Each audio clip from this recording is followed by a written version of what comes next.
Γεια σας κορίτσια, εύχομαι να είστε όλες καλά. Σήμερα θα σας δείξω ένα elegant make-up tutorial. Μου το ζήτησε μια φίλη μου και ελπίζω να σας αρέσει.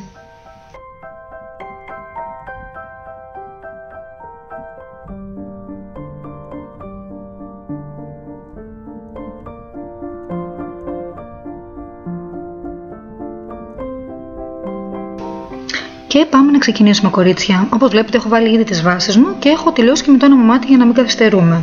Λοιπόν, ξεκινάω πάντα τη βάση μου με ένα καλό primer. Εγώ χρησιμοποιώ τη MAC το Paint Pot. Περνάω σε όλο το κινητοβλέφαρο και μέχρι πάνω και κάτω από το φρύδι βάζω και φυσικά από κάτω για να έχω ένα καλύτερο αποτέλεσμα στη σκιά μου και διάρκεια. Θα συνεχίσω με μια απαλή καφέ σκιά, την οποία θα την περάσω σε όλο το κινητό μου βλέφαρο.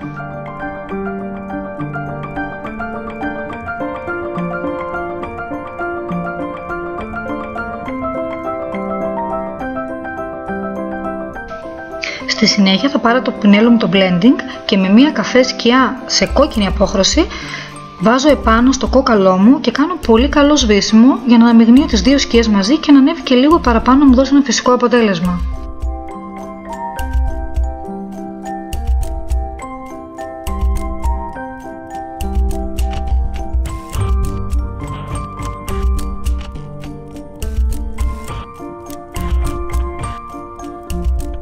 Με το 228 πινέλο της MAC θα πάρω μια σκιά σε nude απόχρωση, matte κατά προτίμηση και θα βάλω επάνω στο κόκαλό μου για να δώσω φως. Συνεχίζω με μια σκιά πάλι σε nude απόχρωση αλλά πιο περλέ για να δώσω λάμψη μπροστά και συνεχίζω με το black track, το eyeliner, όπου θα κάνω και τη γραμμή μου. Ξεκινάω από μπροστά και θα την τραβήξω μέχρι και έξω. Θέλω να έχω ένα έντονο αποτέλεσμα. Εσείς αν θέλετε μπορείτε να σταματήσετε και πιο μπροστά αν δεν σας αρέσει τόσο έξω η γραμμή.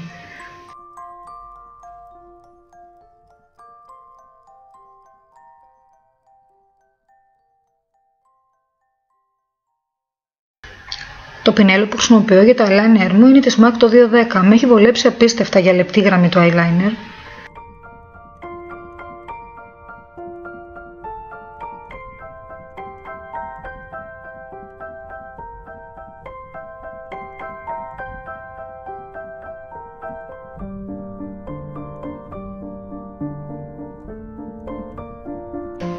Με ένα καφέ μολύβι θα κάνω την κάτω μου γραμμή. Ξεκινάω από πολύ μπροστά και κάνω μια μικρή καμπύλη, έτσι ώστε να δώσω έμφαση εκεί μπροστά και να γίνει μετά στο τέλος να δώσω ένα πολύ ωραίο αποτέλεσμα σε σχέση με την επάνω γραμμή.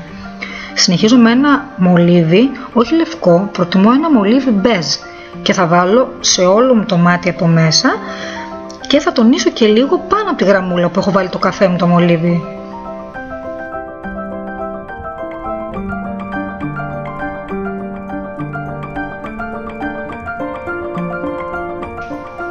Τώρα με το Fix Plus μου και ένα pencil brush θα πάρω μια pigment σκιά της MAC. Εγώ χρησιμοποιώ συγκεκριμένα σε αυτό το βίντεο την Old Gold. Εσείς μπορείτε οποιαδήποτε χρυσή σκιά έχετε να πάρετε και να βρέξετε λίγο το πινέλο σας και να βάλετε κάτω από το μάτι για να δώσει λίγο φως, λίγο χρυσό φως. Στο βίντεο δεν φαίνεται πολύ καλά αλλά δίνει ένα πολύ ωραίο αποτέλεσμα.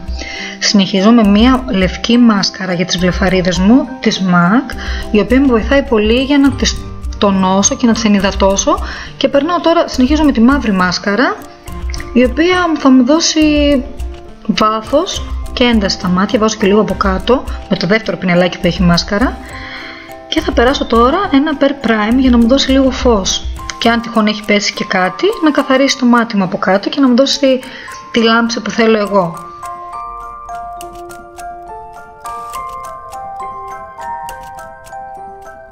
Με ένα matte bronzer και ένα πινέλο για contour θα περάσω να τονίσω τα ζυγωματικά μου.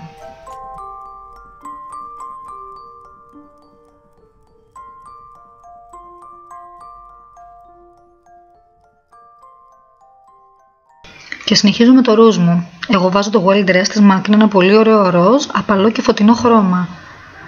Και συνεχίζουμε με το highlighter, χρησιμοποιώ το Soft and Gentle της MAC, με ένα πινέλο έτσι που με βοηθάει πολύ. Θα βάλω επάνω στα κόκαλά μου, στη μύτη και λίγο κάτω από το πηγούνι. Τώρα θα περάσω το χείλη μου με ένα ωραίο μολυβάκι ροζ φούξι, αυτό είναι το Midji. Το πήρα και πρόσφατα, έχει πολύ ωραίο αποτέλεσμα.